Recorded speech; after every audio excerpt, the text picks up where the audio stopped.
Thank you. I don't know how many of you do inpatient diabetes care, but guidelines in the United States and Europe recommend the use of insulin as the only way to treat patients in the hospital. But we know that about half of the patients around the world in the hospital are treated with oral agents. So during the last 5 years, we have published several data with other DPP-4s. We decided to conduct these studies in surgical patients, so the general surgery patients, non-cardiac, to randomize them to linagliptin, one tablet that doesn't need to be adjusted for kidney function, or to the standard basal bolus protocol. So we took patients over the age of, between the ages of 18 to 80. They were treated with diet, oral agents, or low-dose insulin up to 0.5 units per kilo. So somebody like me up to 40 units. And we randomized, one group got linagliptin, the other group got basal bolus. Both groups received correction if the blood glucose was greater than 140. And we got 280 patients. At the end, we ended up by about 130 per group. The clinical characteristic was very similar, typical for in the United States. BMI about 32, unfortunately. These patients were having length of stays about 4 days as a median.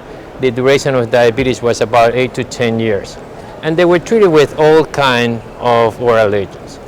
Basically, for the findings. So insulin got a little better glucose, as you may expect. So the average blood sugar was 171 for the linagliptin, and 159. So the difference was 11 milligrams, so a little over 1 millimole. And this is the glucose levels. If you divide the data, glucose less than 200 or over 200. So in surgical patients, these were 4 universities in the United States. The 66% of patients had a blood glucose less than 200 milligrams per dl. 66, 2/3. And if you divide them, there is no difference in outcome. So this is very similar to what we published before. If you're ever going to use oral agents in the hospital, make sure that the blood glucose not greater than 200. If not, insulin is much, much better.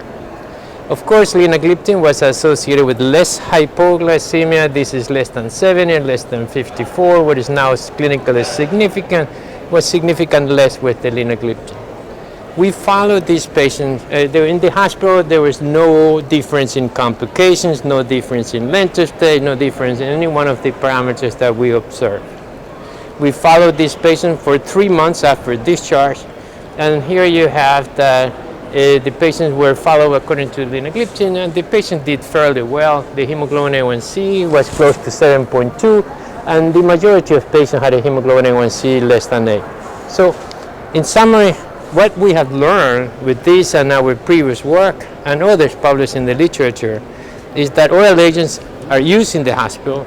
DPP-4 are useful if the blood glucose less than 180 to 200. Above that, you should treat this patient with basal bolus insulin therapy. You may reduce the risk of hypoglycemia.